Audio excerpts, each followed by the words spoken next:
Hello, everyone, and welcome. My name is Marissa Garcia. I am here with the National Girls Collaborative Project, and this is the National Girls Collaborative Project National Webinar, STEM, Health, and Mental Health. We're happy to have you here with us today. I'm just going to go over some logistics as we begin, and then we'll dive into our content for the day. So to let you know, this meeting is being recorded and we will share that recording on our website after the webinar is complete. As you may have noticed, you are automatically set to mute with your video cameras off as you enter into this meeting. However, we will have an open Q&A from the audience towards the end, and we encourage you to use the hand raise feature, which if you click on your participants, your name in the participants list, you can activate that. And during that open Q&A, it will let us know if you would like to unmute and turn on your video to ask a question live. Otherwise, we ask that you put questions in the chat. We'll keep track of those and make sure we address them when we get to the Q&A. So thank you so much for joining us today and filling out the poll here. I'm going to end that poll. It looks like most folks are trying to get outside at least a few times a week, if not each day.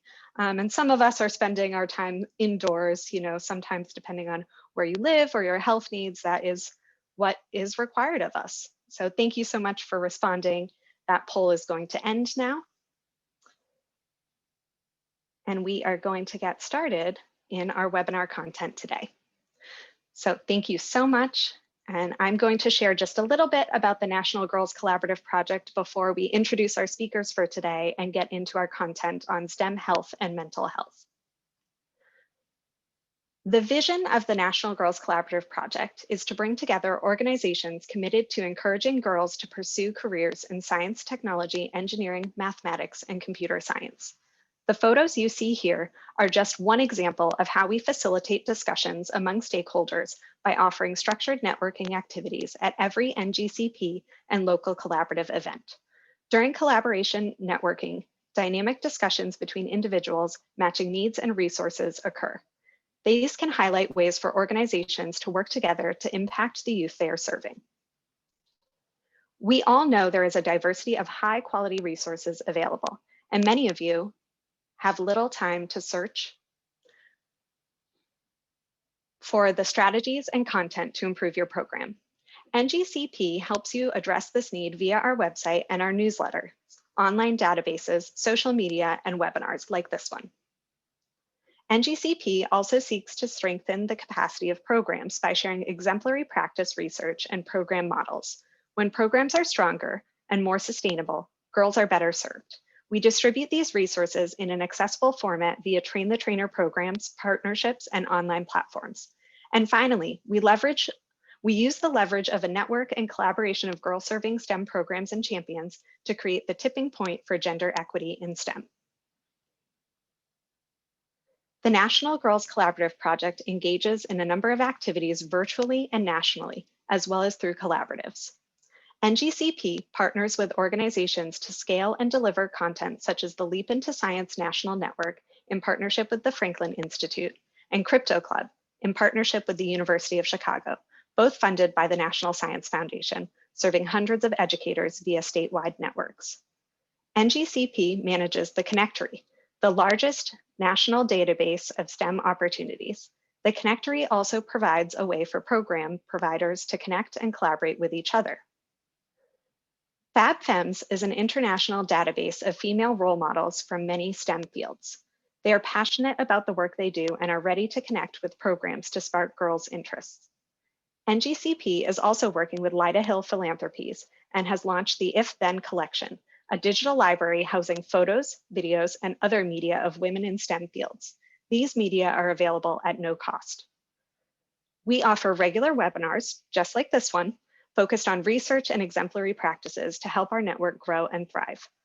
Additionally, locally, state collaborative leadership teams offer to convene educators and researchers for professional development, mini grant opportunities for innovative projects when funding is available, and distribute their own regular newsletters spotlighting local resources. The National Girls Collaborative Project has been partially funded by the National Science Foundation since 2002. We began as the Northwest Girls Collaborative Project focused on Washington and Oregon. And then as we presented our collaboration model to others, we were invited to expand across the United States. While NGCP programs and partners are located in every state, we have collaborative leadership teams in 41 states.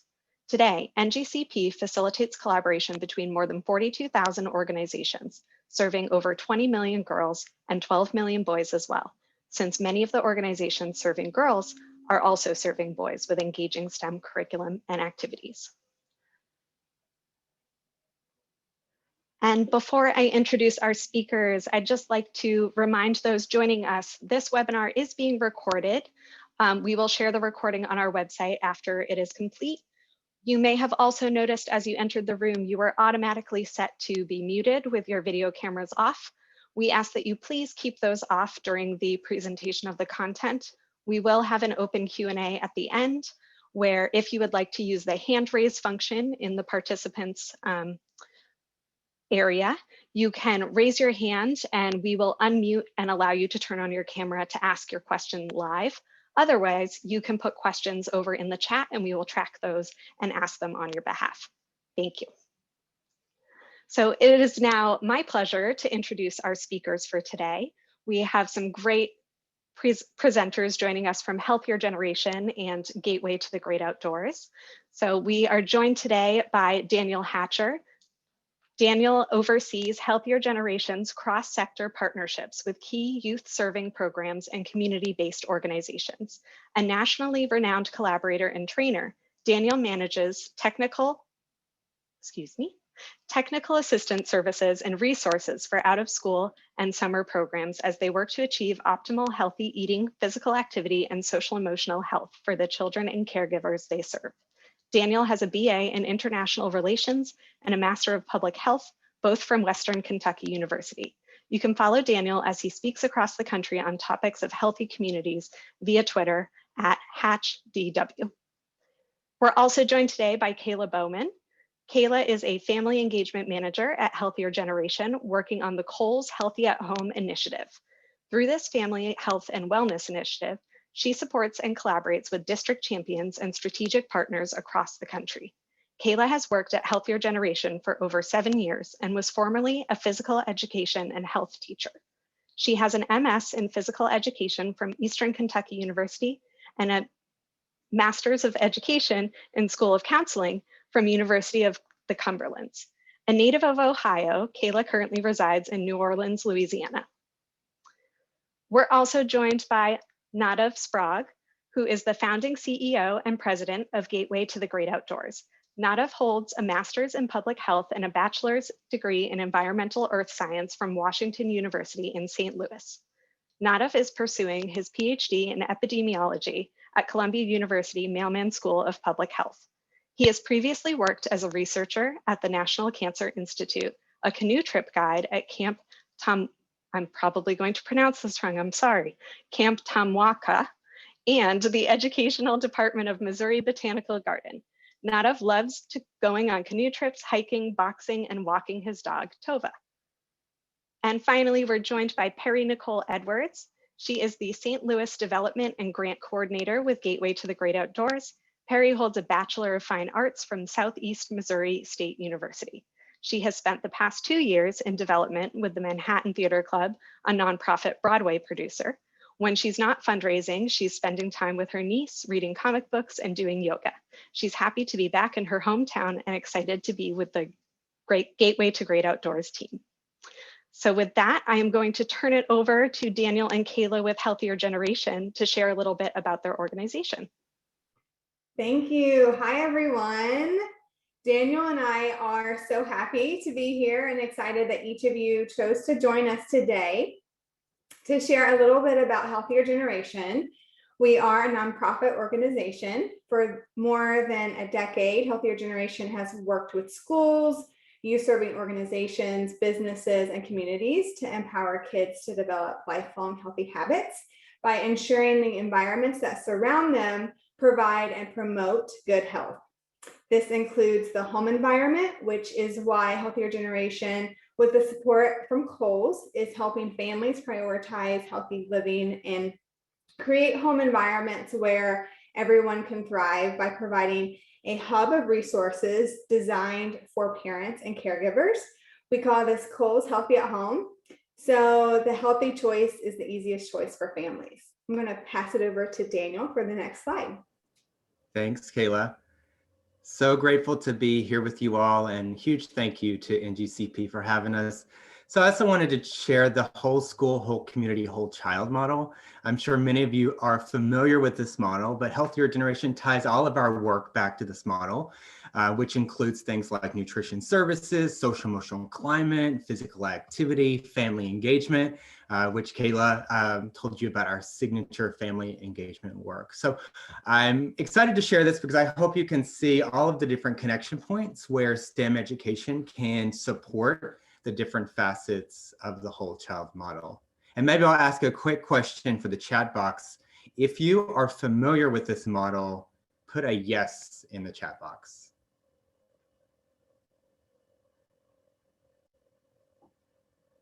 Great, it looks like we're getting a few yeses. Wonderful. Excellent. So again, really glad to be with you all and excited to share some additional resources. So I think now I'll turn it over to Nadav and Perry. Hello, so my name is Nadav Sprague with Gateway to the Great Outdoors, and I'm joined here with Perry. Can we go to the next slide, please?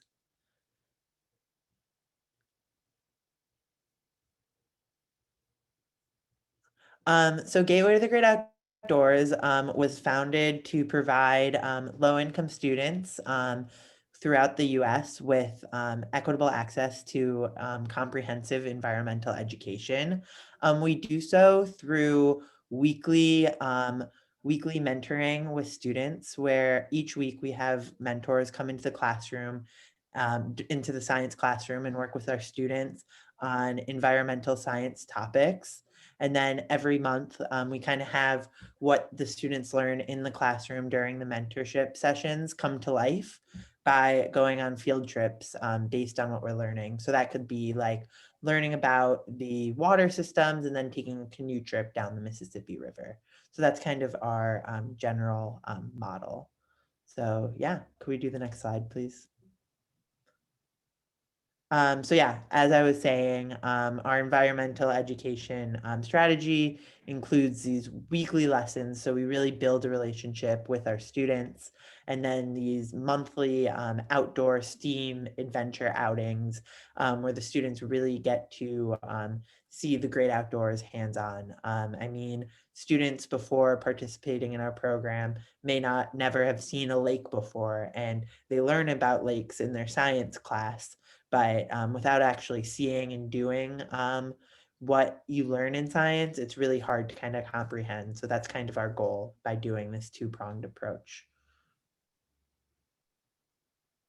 And then in addition to that, we have overnight camping trips to really just be a culminating experience for Gateway to the Great Outdoors. And then year-round mentorship. The relationship between our mentors and our students are really, really important. The teachers say that that's one of their favorite things because a lot of programs that they work with in the past, when they go and do one-off activities, like the people who work at maybe like a nature center wouldn't necessarily know the children's names or know a lot about them. And what's really special about GGO is the relationship between our mentors and students. Next slide, please. So we, unlike many organizations in our area, have been able to continue our programming by adapting it. I'm sure as many of us have done that are participating in this webinar. And that program that we created is called Go and Grow with GGO.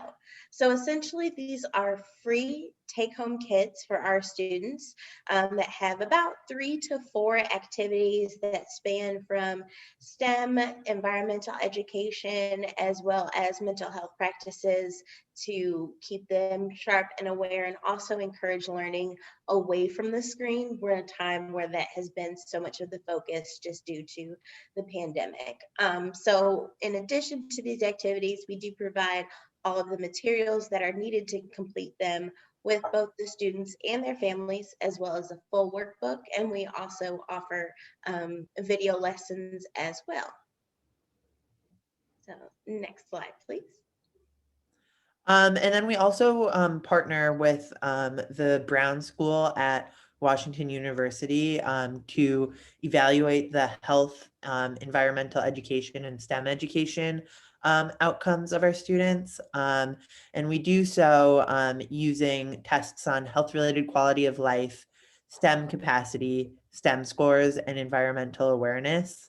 And currently we have published over 3 peer-reviewed papers showing that the GGO program significantly improves students' health-related quality of life, STEM capacity, STEM scores, and environmental awareness.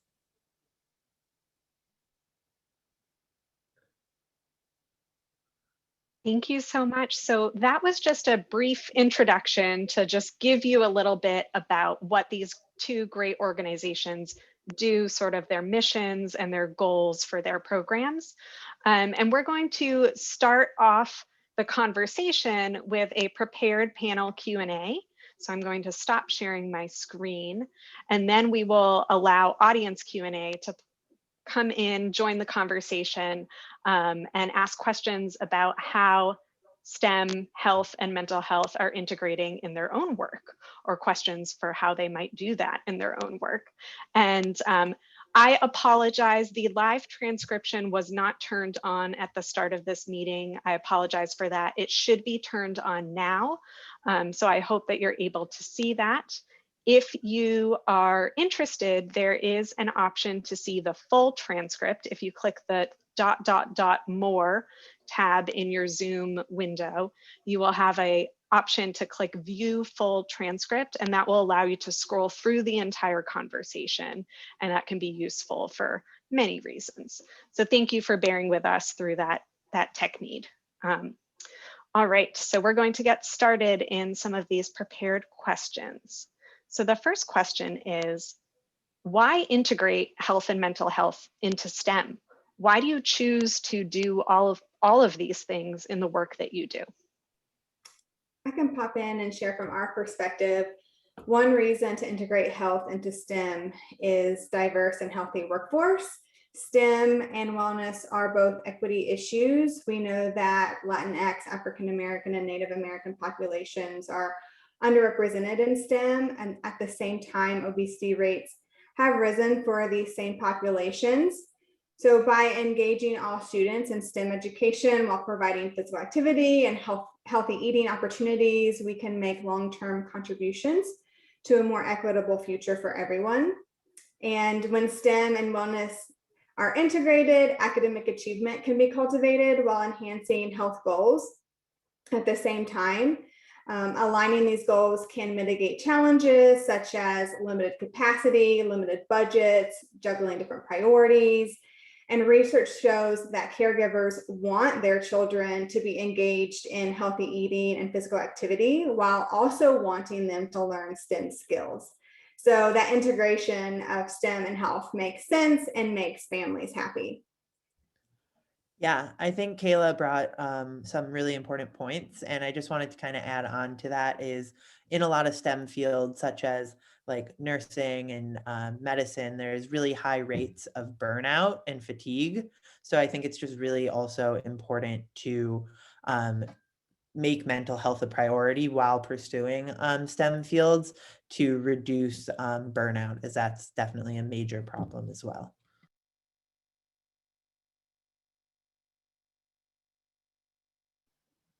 Thank you. All right. So the next question is, part of this webinar, we started with that poll question asking folks about how much time they're spending on average outdoors.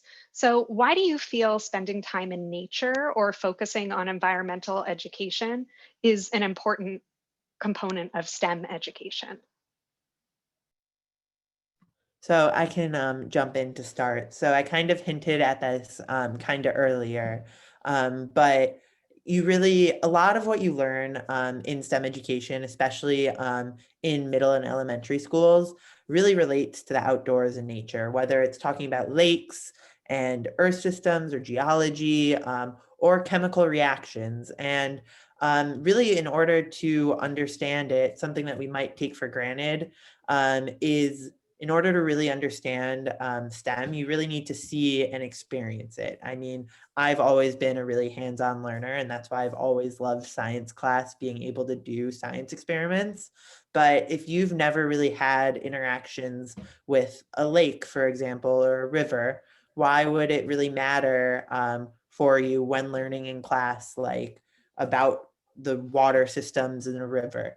I mean, personally, if I never experienced a lake before, I grew up in Chicago, so I'm very familiar with lakes, with Lake Michigan, but I don't think I would have been like, I wouldn't have cared as much during science class if I didn't have personal experiences to connect it to. I will also add to that in saying that we have a finite number of resources available to us on this planet, right?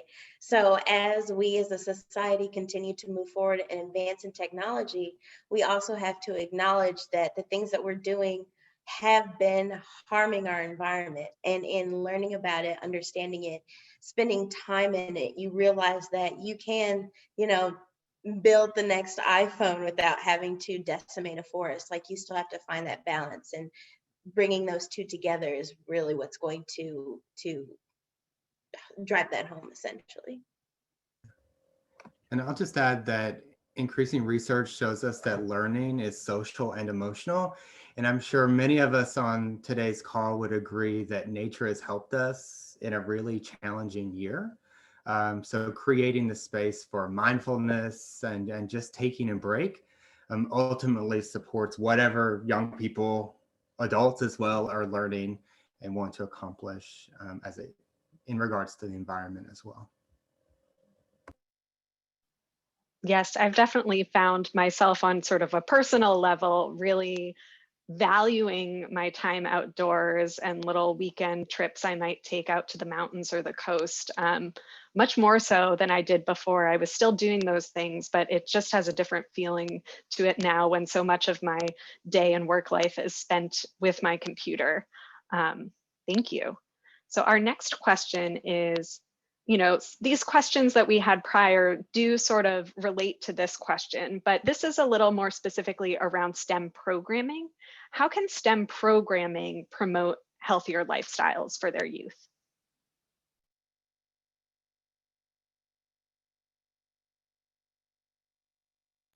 Well, I guess I can jump in again. I mean, similarly, I think one of the big things that we at our curriculum at least do during the STEM education is talking about nutrition and talking about how the body works and really connecting it to what you eat and how your body's so connected. So I think there's just, I mean, healthier lifestyles is really part of STEM, and kind of learning about that is really essential. So nutrition being one example, or physical activity as well.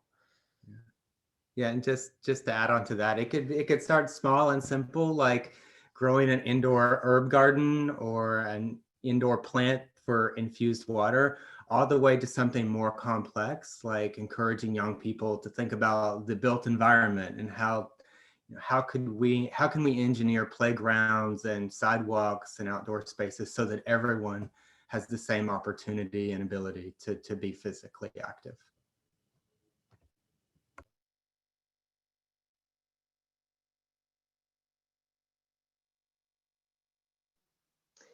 And thank you.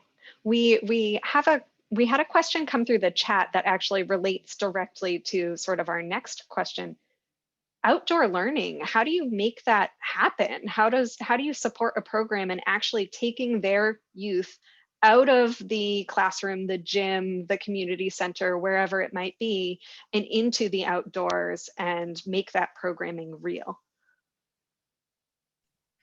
For GGO, sometimes it is just as simple as taking the kids outside. So we work with our partners and the science classroom teachers to make sure that not only what we're teaching them, they'll also understand, but it's also going hand in hand with what they're learning on a regular basis. So instead of, being a part of that hour in the classroom, we're taking them outside, getting them that fresh air, but also bringing those real world examples and models to demonstrate to them, and then also just taking them out of the class for a day and going on a field trip to a lone elk lodge here that has endangered wolves, or taking them to an urban garden, someplace where they can be in the middle of the city and also part of the agriculture and farming. So we really take a very hands-on immersive approach and literally take the learning outside. Yeah, and I think it's just really important to build relationships, I think is one of the most important things in outdoor education, because I think sometimes, I mean, these programs are great that it's like a one-time experience to maybe like a nature center, but I think what really resonates with kids if it's more frequent and regular and really kind of have these built relationships. Daniel was earlier talking about the socio-emotional connections to education, but there's also a lot of research focusing on how the outdoors and nature really increases social connectedness within youth. So I think it's just really important when doing outdoor programs is really focusing how can we make this a continual thing, and how can we really build a strong relationship between the children and nature, but then also the children and whoever are leading them on these nature experiences.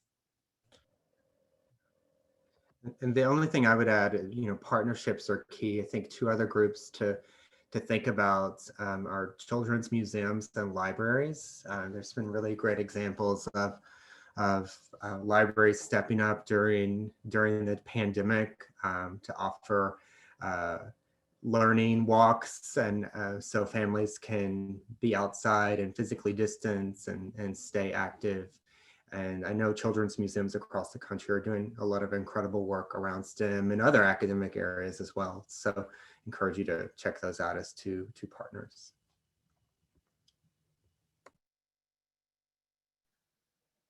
Thank you. And that also makes me reflect on that whole child model that Healthier Generation brought up as sort of the backbone of their model for thinking about programming, and really thinking about the child as a whole and all of the different components and people and parts of the community that go into supporting any given child.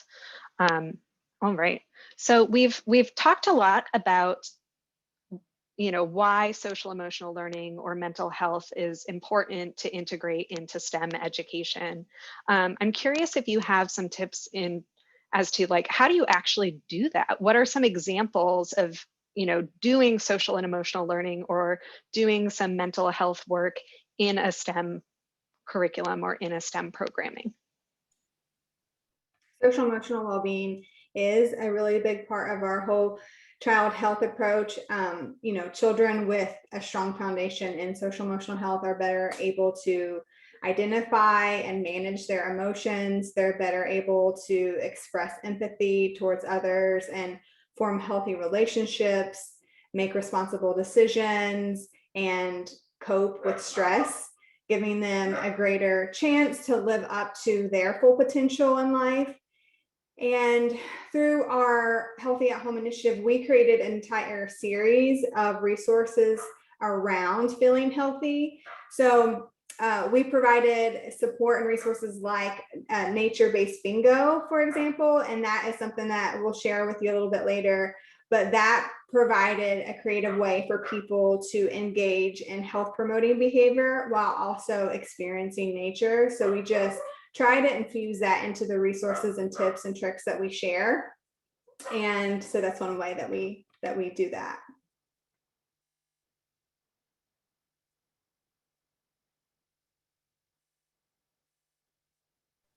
Thank you. And I just typed in the chat, we will be sharing resources from both Healthier Generation and Gateway to the Great Outdoors after this Q&A. So stay tuned. They have some great activities that you could take and do with the youth in your programming.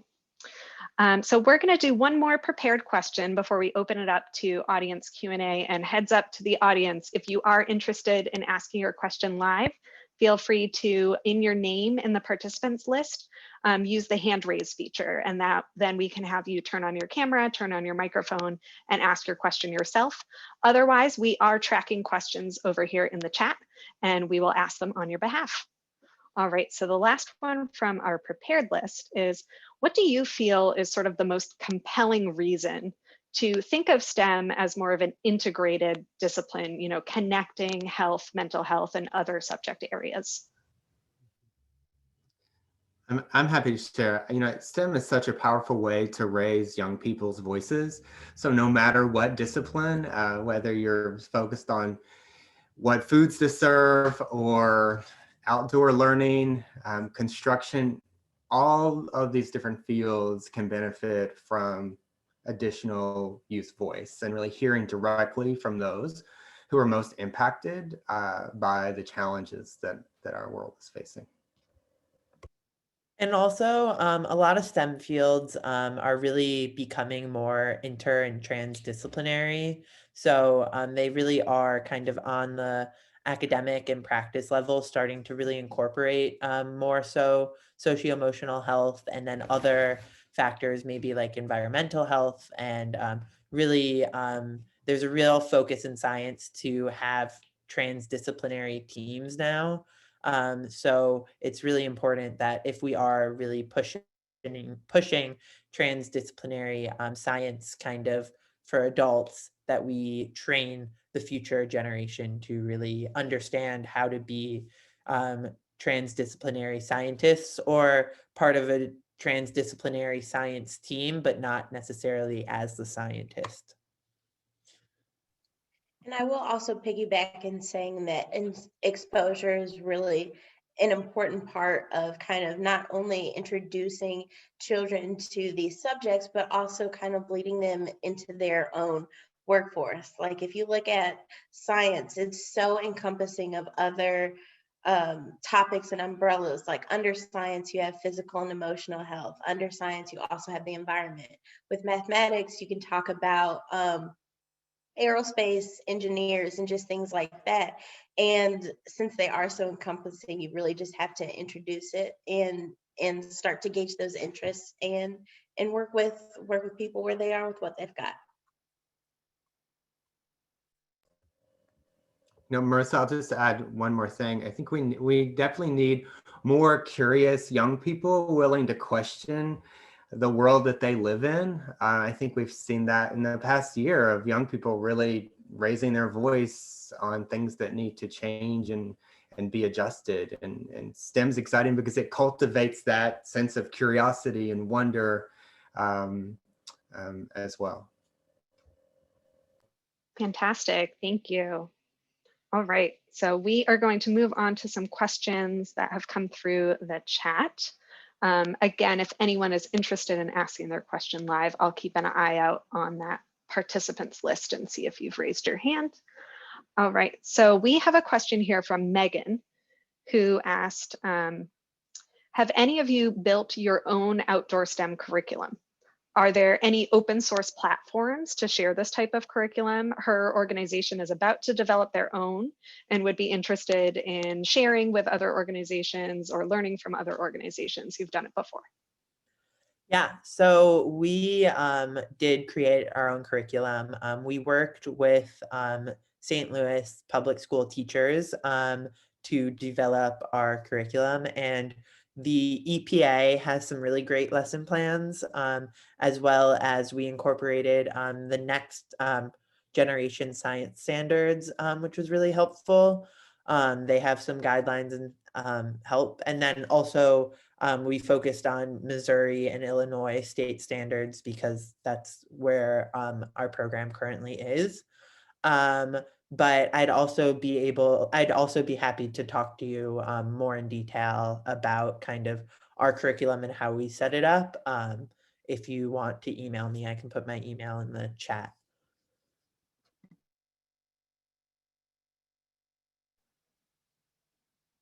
Thank you. Okay, Josh has asked, how do you promote equity in your work?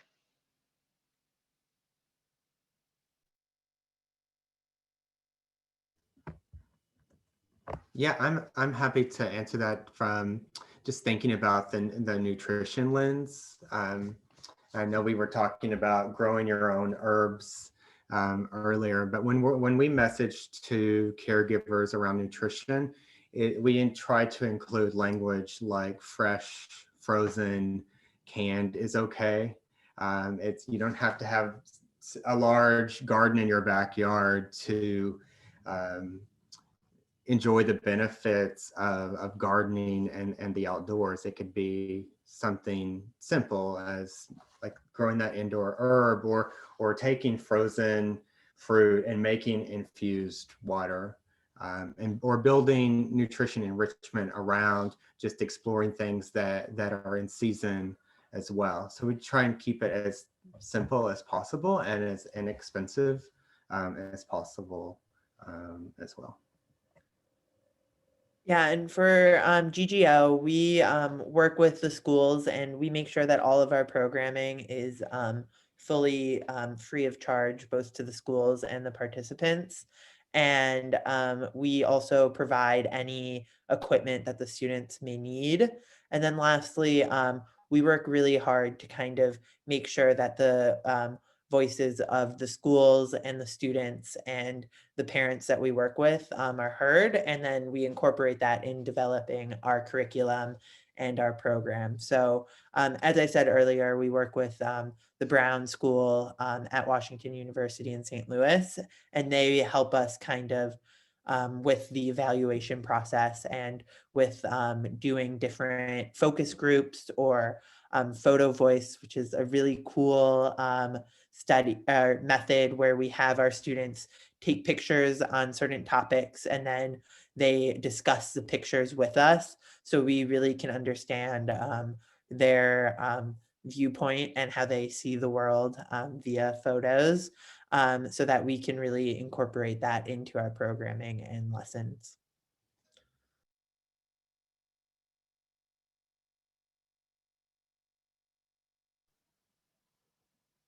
Thank you. We have a question from Sophie here. How do you recruit or advertise your program? Are you in classrooms talking about your opportunities or using electronic means to get the word out?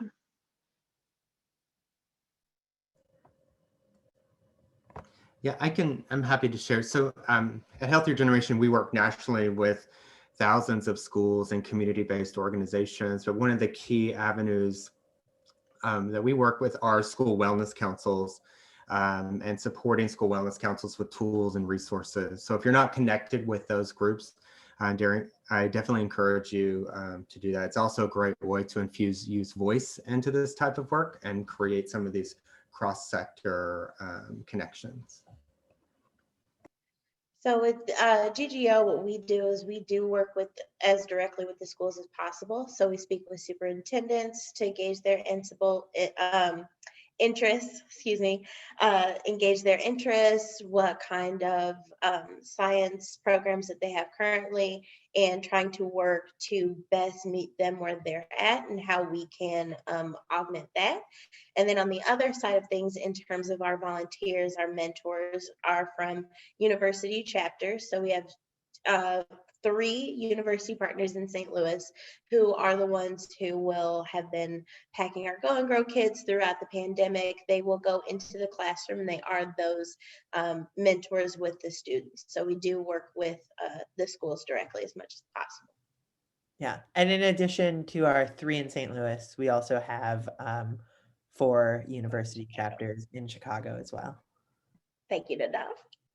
No worries. And I will add, if you missed the National Girls Collaborative Project intro, we run the Connectory, which is an online database of STEM programming. So that is one way where you can advertise your programming there. You can also connect with other program providers in your area to collaborate together and share resources. So feel free to check that out. It's really easy as a program provider to create a profile and add your programming to it. It's also really easy as a family or community member to search for programming in your area related to interests of your children and youth. Okay, so we also have a question here from Tamitha. She is asking, when talking about nutrition, how do you, I think we addressed this one. How do you address that in an equitable way? So Daniel already mentioned or answered that a little bit before. I don't know if anyone wants to add on to what Daniel was saying.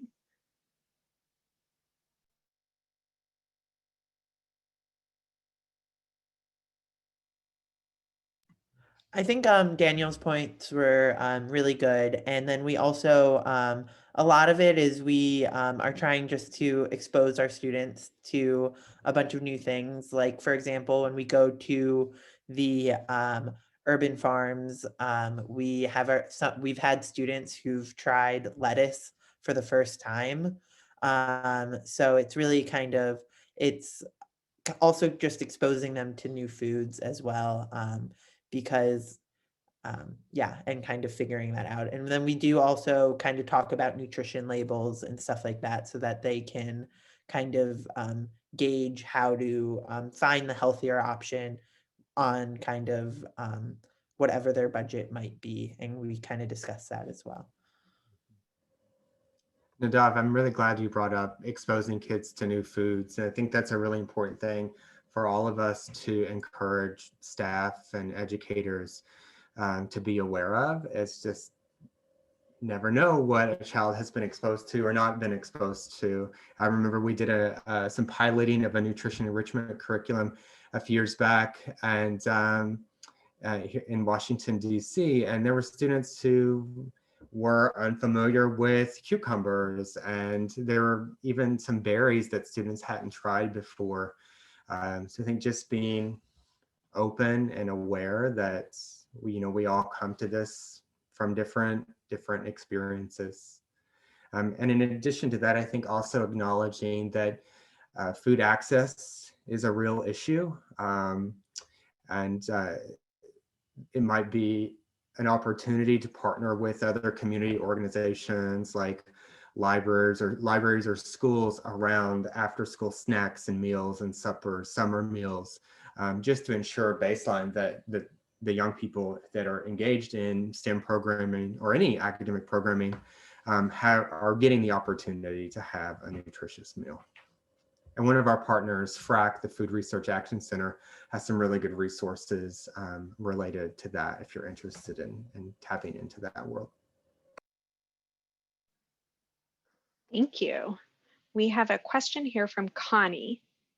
How do you handle areas like electrical engineering where there are not real translations into the outdoors, except for transmission lines, traffic control, those types of things? So if you're thinking about, I don't know, I'm thinking of Nadav and Perry talking about working with the next generation science standards. Some of those standards are not obviously linked to what's going on in the outdoors and the environment. How do you work with that? Well, we might not, to be honest, we don't hit every single next generation science standard, but we definitely try to kind of brainstorm and see how we can draw connections. With like electrical engineering, for example, we do talk about solar power, and we talk about wind power. We actually have our students create their own wind turbine, and then they're able to power their own they can power like a cell phone with the wind turbine, and it's really, really cool. So there are definitely connections, and we not only focus on the outdoors, but we really focus on environmentalism and sustainability, and that's really important for electrical engineering, for example.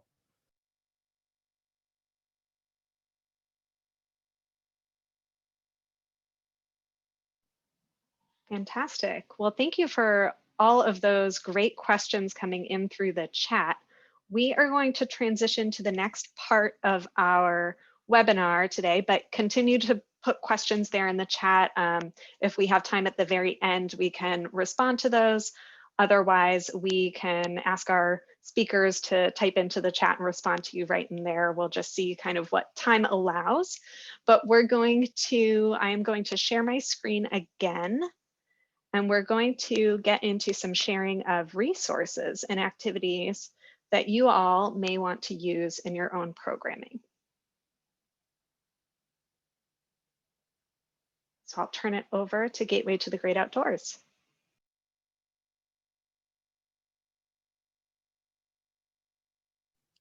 So actually both of these activities are from our Go and Grow kits. So this first activity is simply meditation for a healthy mind.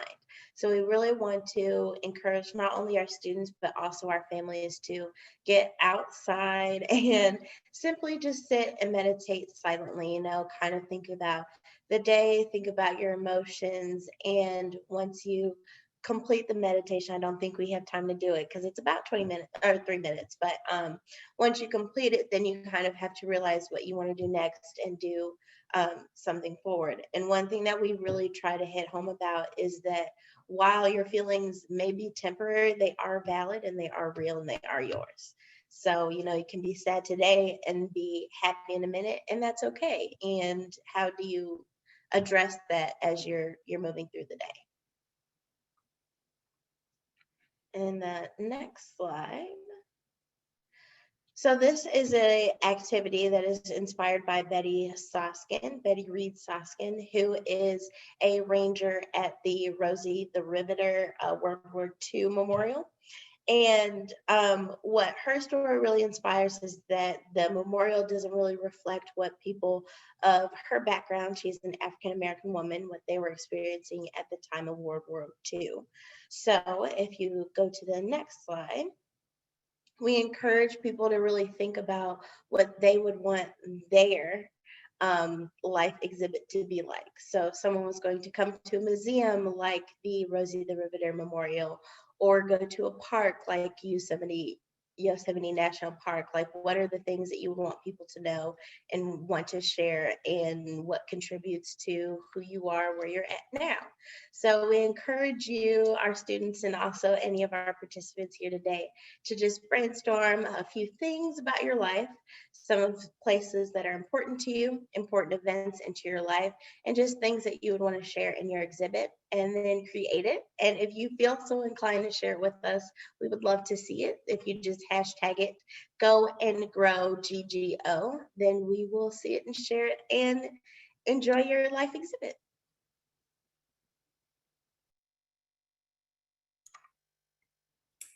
Here is our nature bingo resource that I referenced earlier. Experiencing nature offers a lot of benefits, such as relieving stress, enhancing motivation to eat healthy and be physically active. And as we mentioned earlier, it can also make us feel more connected to others. So we'd love it if you would share with us in the chat box some of the activities from this bingo card that you really enjoy. And if you can't quite see the bingo card and the words on the card, depending on how it's showing up for you on your screen, or if you're listening in and not able to watch, feel free to share any outdoor activity that you love. And if you're comfortable, it would be great to hear how those nature-based activities have supported you and your family's mental health during this challenging year. I'm seeing walking barefoot on grass, rainbow walks, smell a flower, hiking. Yeah, it's nice to get away from the computer, drawing in nature and noticing plants, taking photos, bike rides. Oh, these are some great activities. I'm really happy that y'all have been getting out in nature. Keep sharing, and we'll pass it over to Daniel. Thanks, Kayla.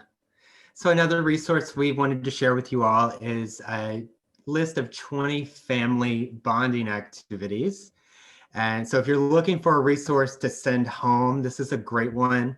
I did pull out one of my favorites. It's complete an obstacle course.